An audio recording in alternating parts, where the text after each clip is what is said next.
वाटतं की धनंजय मुंडे यांच्या राजीनाम्याबद्दल जे काय बोलायचं होतं ते सगळ्या माझ्या आमदारांनी म्हणजे शिवसेनेच्या आमदारांनी सुद्धा आणि काँग्रेस राष्ट्रवादीच्या आमदारांनी बोलून झालेला आहे.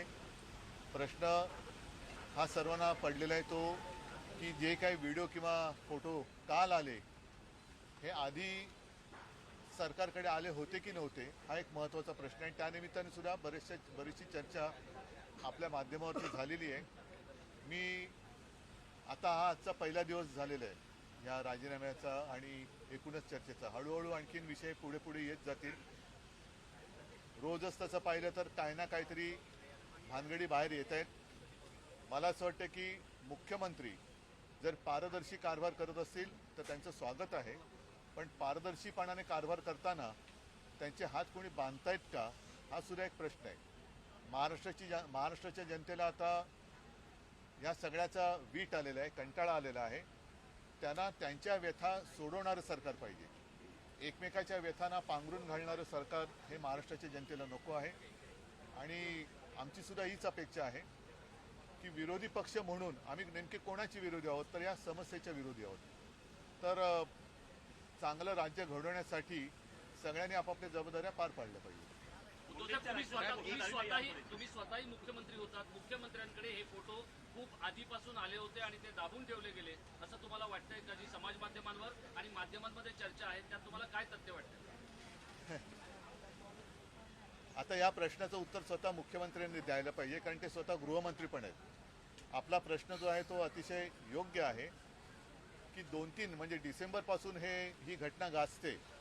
राजीनाम्याची मागणी. बरं, आज धनंजय मुंडे यांनी जो राजीनामा दिलेला आहे त्यांनी स्वतः कारण दिले त्यांच्या तब्येतीचं. मी त्यांच्या तब्येतीबद्दल कोणते भाष्य करू इच्छित नाही, कारण कोणीही कोणाच्या तब्येतीबद्दल आणि प्रकृती अस्वास्थ्याबद्दल चेष्टा टवाळी करू नये. जशी त्यांनी म्हणजे आमच्यातले जे कोणी गेले त्यांनी माझ्या प्रकृतीबद्दल केली होती, पण मी एक संस्कार पाळणार आहे म्हणून मी कोणाच्याही तब्येतीबद्दल किंवा प्रकृती अस्वास्थ्याबद्दल अजिबात चेष्टा करणार नाही. मात्र नेमकं खरं कारण काय? कारण धनंजय मुंडे यांनी सांगितलं की त्यांना त्यांच्या प्रकृती अस्वास्थ्यामुळे त्यांनी राजीनामा दिला आहे. त्याच वेळेला अजितदादा असं म्हणाले की त्यांनी नैतिकतेच्या आधारावरती दिलेला आहे. तर नेमकं कारण काय? आणि जर का त्यांनी प्रकृती अस्वास्थ्यामुळे दिला असेल तर एवढे फोटो आणि व्हिडिओ बाहेर आल्यानंतर सुद्धा त्यांचा राजीनामा मग घेतला का गेला नाही याचं उत्तर सरकारने दिलं पाहिजे. देवेंद्र फडणवीस घेणार होता राजीनामा, आग्रही होते, पण धनंजय मुंडे राजीनामा द्यायला तयार नव्हते. आता मला असं वाटतं तो राजीनामा झालाय. फक्त राजीनामा नेमका काय कारणाने दिला गेलेला आहे ह्याचंही उत्तर आलं पाहिजे. आणि आता तुम्ही जो प्रश्न विचारला की ह्या सगळ्या गोष्टी नेमक्या अधिवेशन काळामध्येच बाहेर कशा आल्या आणि 2-1 महिने जर त्या होत्या तर बाहेर का आल्या नव्हत्या, आणि जर बाहेर आलेल्या होत्या किंवा यांच्यापर्यंत पोहोचल्या असतील तर त्याच वेळेला यांचा राजीनामा का घेतला गेला नाही हे या अनुषंगाने निर्माण झालेले प्रश्न आहे.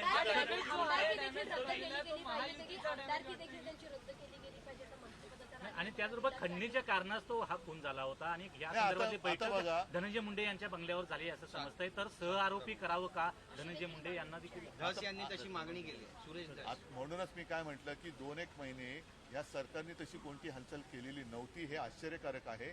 आणि आता जी काय मागणी होते मग ती जनता आज तिकडे मराठवाड्यामध्ये उत्स्फूर्तपणाने काही ठिकाणी बंद होत आहेत.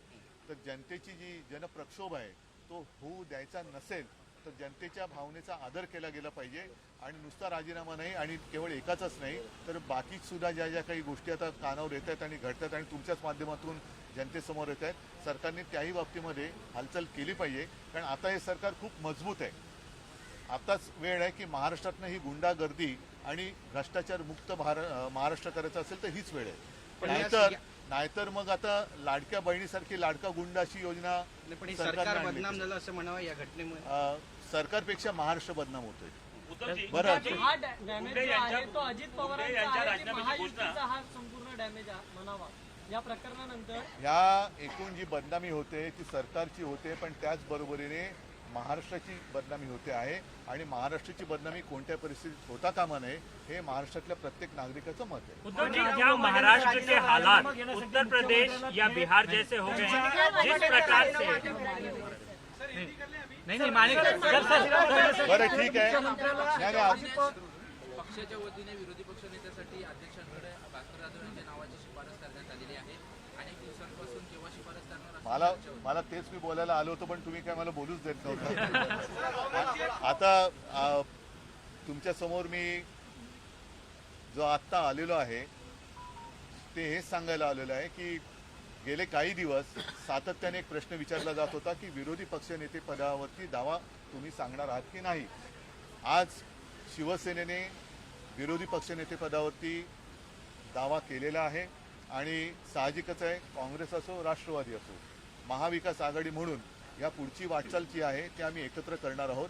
इतर सुद्धा ज्या काही गोष्टी आहेत त्याहीबद्दल आमची चर्चा सुरू देखील आहे आणि यापुढे सुद्धा चर्चा करून आम्ही एकत्रित निर्णय यापुढे घेत राहू.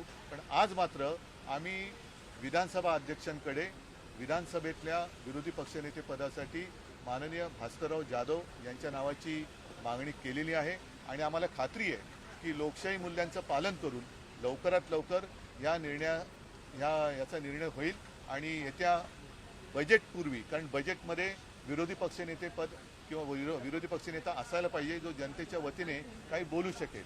तर आम्ही अपेक्षा अशी करतोय की मुख्यमंत्री ज्याप्रमाणे स्वच्छ कारभार करतायत, भ्रष्टाचार एक असेल, आता त्यांनी काल परवा सांगितलेलं आहे की कोणी जरी गुंड असला, आता केंद्रीय मंत्र्यांच्या मुलीची छेडछाड काढली गेली तर स्वतः मुख्यमंत्री बोललेत की कोणत्याही पक्षाचा असला तरी त्याला दया माया क्षमा दाखवली जाणार नाही.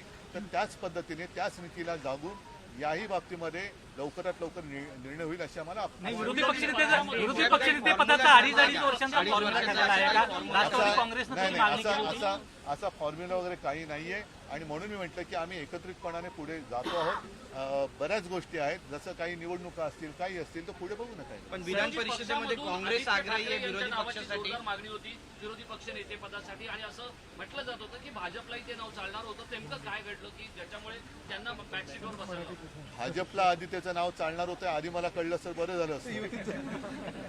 म्हणजे घराणेशाहीला त्यांचा विरोध नाही हे मला कळलं असतं तर बरं झालं असतं. सर हिंदी में बता दीजिए, जिस प्रकार से महाराष्ट्र में धनंजय मुंडे का मामला आया, संतोष देशमुख का मामला आया, क्या महाराष्ट्र के हालात उत्तर प्रदेश या बिहार जैसे हो रहे हैं? एक जमाना जरूर था, कुछ भी अगर गलत होता तो बिहार और उत्तर प्रदेश का नाम लिया जाता था, लेकिन अब दोनों जगह पर या तीनों जगह पर बीजेपी शासित गवर्नमेंट है. किसके साथ किसकी बराबरी करे? और माना तो यही जाता है कि बिहार की हालत अब काफ़ी सुधर गई है. यूपी में तो बुलडोजर राज चल रहा है, तो बदनाम महाराष्ट्र हो रहा है. और ये जो संस्कृति है और जिस तरीके से घटनाएं घट रही है तो घट रही है मतलब कोणाला वाटेल की घटतात की काय, म्हणजे घडतायत तो हो रही है. तो ये कभी महाराष्ट्र ने नहीं देखा था. जिस प्रकार से धनंजय मुंडे का इस्तीफा अनाउंस, कारण क्या है? क्योंकि मुंडे जी, धनंजय तो बोल रहे कि उनकी प्रकृति तबीयत ठीक नहीं है इसलिए उन्होंने इस्तीफा दिया. अजित पवार बोल रहे कि नहीं नैतिकता का कारण है. तो असलियत क्या है? लेकिन सर जिस तरीके से टाइमिंग है, हाँ बोलिए. जिस तरीके से चार्जशीट सामने आए उसमें जिस क्रूरता की हद सामने आई है, जिस तरीके से हत्या की गई है और जो सब सामने आया है उसके बाद अभी उनके ऊपर चार्जशीट में वाल्मीकि करार नंबर 1 का आरोपी है जो धनंजय मुंडे की कसम खाई कर भी है ऐसे कहा जाता है. उसमें है. तो वक्त लिया गया क्योंकि ये सारी चीजें पहले ही सरकार तक पहुंची हुई खुद भी मुख्यमंत्री रहे हैं. यही एक सवाल है कि जिस तरीके के सब फोटो और वीडियो कल आ गए बाहर, तो क्या होम डिपार्टमेंट के पास ये जानकारी पहले नहीं आई थी? अगर आई होगी तो क्यों इतने दिन लगाए? इतने दिन क्यों लगाए? और नहीं आई होगी तो क्या अपने होम डिपार्टमेंट की जो सिस्टम है तो वो तो नाकामयाबी उनकी है, नाकामयाबी फिर होम डिपार्टमेंट की है. तो ये सारी बातों का उत्तर गवर्नमेंट को देना होगा. औरंगजेब को लेकर के काफी विवाद हो रहा है. कल अबू आजमी ने बयान दिया कि औरंगजेब जो है वो उसके ऊपर काफी बहस हुई है और हम तो यही मानते हैं और यही चाहते हैं कि जो भी हम जिसको देवता मानते हैं, छत्रपति शिवाजी महाराज, छत्रपति संभाजी महाराज, उनके बारे में कोई भी कुछ भी गलत कहे तो उनको शासन होना चाहिए, उनको माफ नहीं करना चाहिए. एक अहम सवाल है, आप हर रोज नहीं बात करते हिंदी में, तो एक सवाल मैं जरूर लूंगा कि कई बार ऐसी चर्चाएं होती हैं, कई बार शिंदे गुट की तरफ से ये कहा जाता है कि आपके विधायक और एमपी जो है उनके संपर्क में है। रिसेंटली आपने एक बैठक भी की थी, तो क्या मातोश्री में एक बैठक की थी अपने तो एमपी मेरे के साथ? अपनी घर की बैठक है, वो सारे विधायक तो अभी मेरे साथ ही है। तो क्या इसको लेकर के कितने विधायक जो हैं, क्या कोई जाने की संभावना है? क्या है? क्या कितने जाने की संभावना? वो मैं उनको यही सलाह देना चाहता हूँ कि अपने वो खुद के विधायक बचा के रखे, क्योंकि जिस तरीके से उनकी हालात इस गवर्नमेंट ने करके रखी है तो वो खुद को संभाले। और बाद में वो जो गाना था ना एक पिक्चर में, सपने में आती है, फिर मेरे विधायक उनके सपने में आएंगे।